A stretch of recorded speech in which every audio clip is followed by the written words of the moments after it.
Welcome back to another technical deep dive here in the debug zone. Today we're tackling a big question and breaking it down with insights from other users.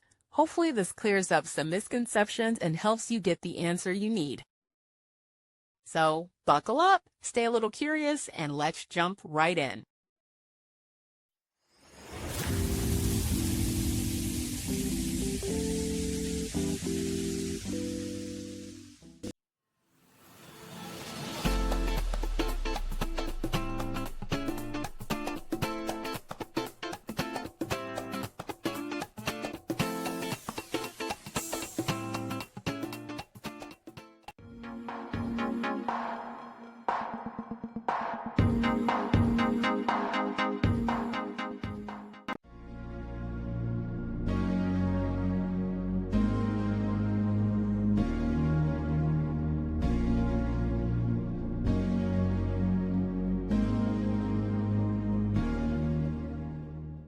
And that's a wrap.